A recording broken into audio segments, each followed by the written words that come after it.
Tak dobrý den, dneska to bude moravský vrabec. Mám tady vepřovou plec, nakrájím na takové větší kousky.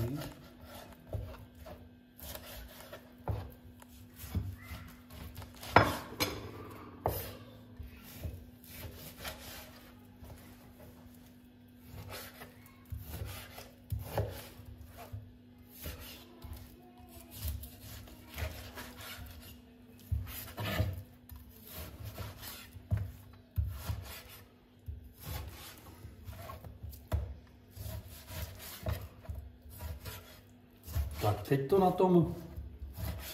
na tom stole, nebo na tom prkně, to osolím. A to proto, kdybych to osolil v pekáčku, tak mi ta sůl napadá okolo a pak by ta šťáva mohla být hodně slaná. Dáme tam trošku. To tam dám maloučko. Tak. Teď tam dám kmín. No a teď už to můžu dát na pekáč.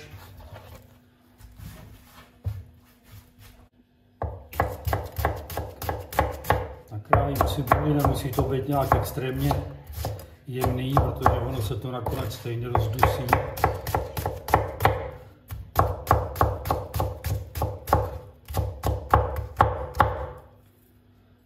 Tak, přidám to k tomu masu. Tak mám tady česnek, takhle tam dáme, česneku není nikdy dost.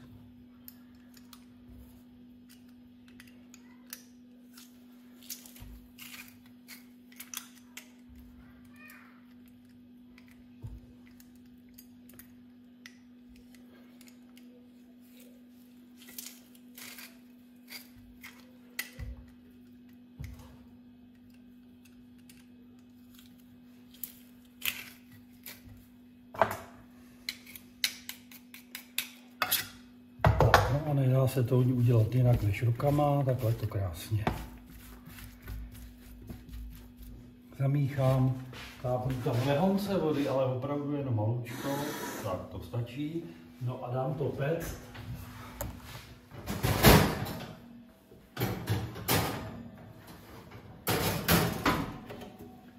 Při, řekněme, 190 stupních. Tak hodinku a pak se na to podíváme. Moravskýmu vrabci zpravidla děláme zelí anebo špenát. Já budu dělat špenát, takže kousek másla. Rozpustit. Přidáme cibulku.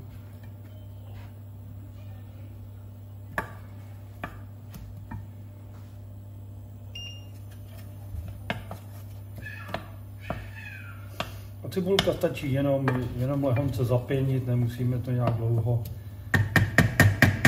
ristovat.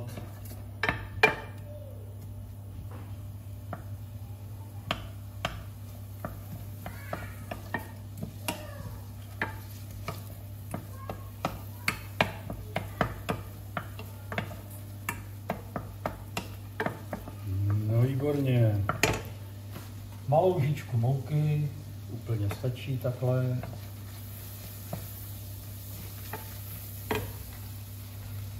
Přidám do toho česnek. Zase lehonce zarestuju. Krásně to voní. No dám tam asi tak deci mlíka.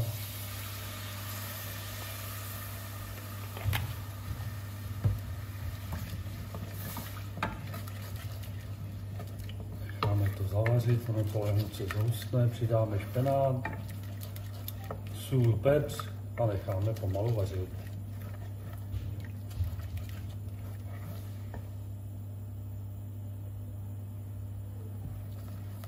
No, už nám to krásně houstne. Špenát.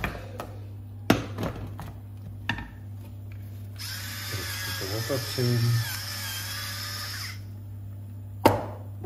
Samozřejmě to osolím s citem, tak.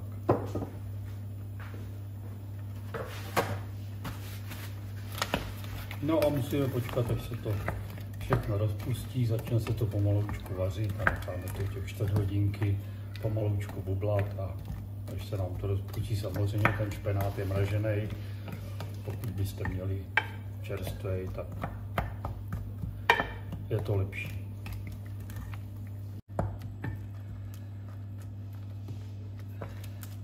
Takže asi po 4hodinovým vaření pomalým se nám to krásně vypařila, ta tekutina, trošku nám to zhoustlo, takže už je to výborný.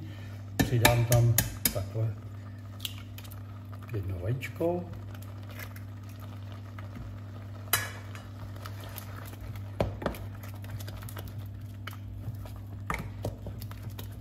Zamíchám.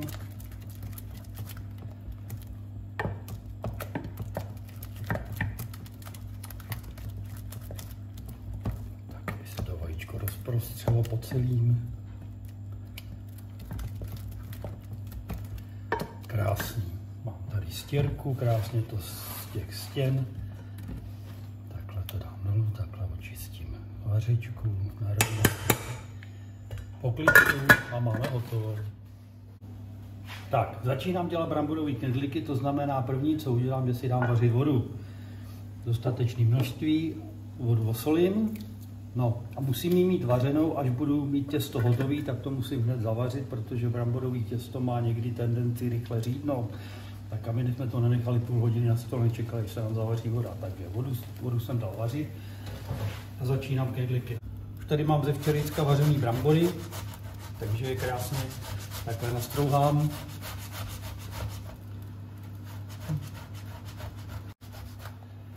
Tak, mám to 60 deka uvařených, očištěných brambor. Teď už je nastrouhaný. Tak, výborně. Tady mám misku. Šoupnu to do misky.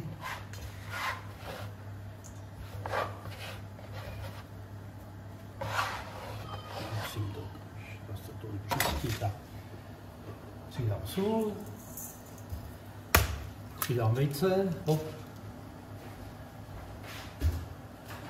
No. A mám tady, na tohleto množství mám 10 deka krupice, 10 deka hrubé mouky.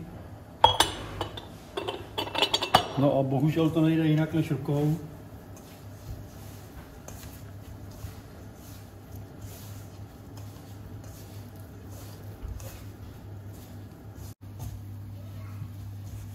No, teď už si to dám na vál.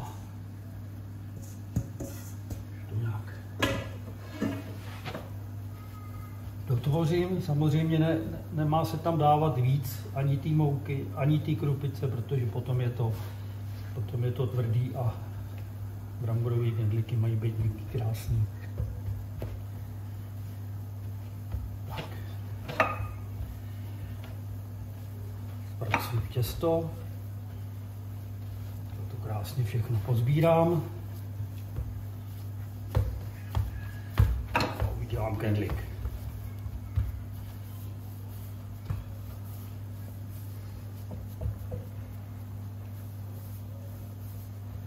Srovnáme špičky.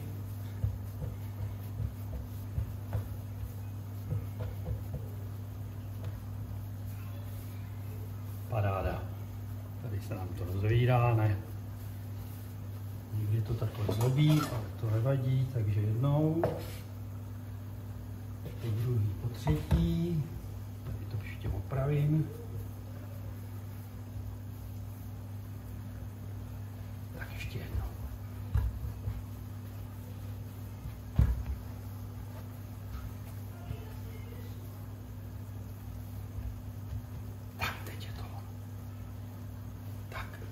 Pozor, vařící voda, jeden, druhý, třetí, stáhneme oheň, aby se to jen tak lehce vařilo a 25 minut a budeme mít knedlíky.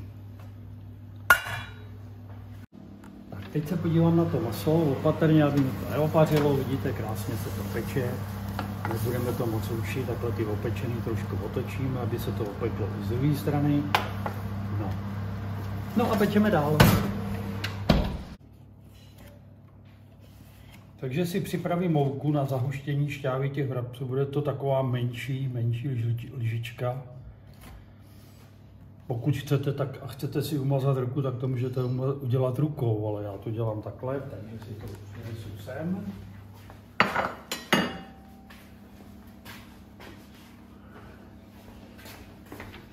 Tak, tady máme ty krásný vrabce pečený už, no a tu mouku tam takhle na to hezky proseju po celým.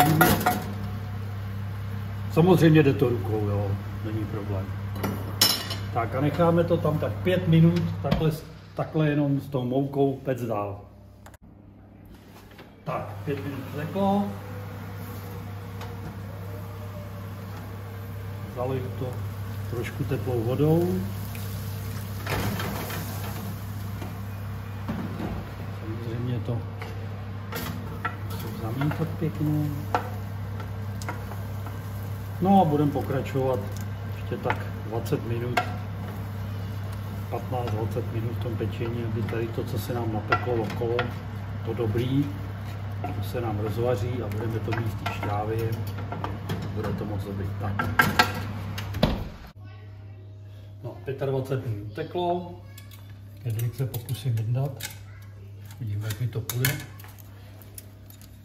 Vidíte, krásný, měkoučký.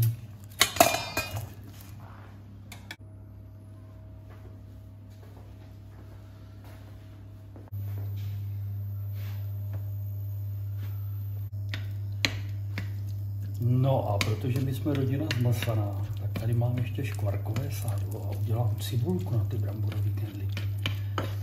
Takže takhle to sádlo rozpustím. Přidám do toho cibulku a osmažím do jemně růžová.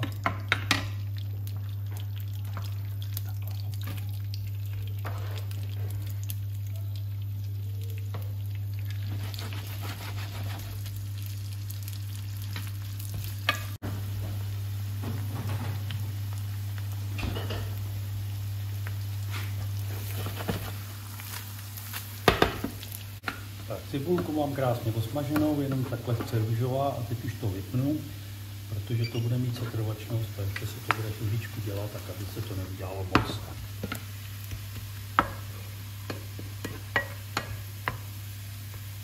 Krásně voňavý.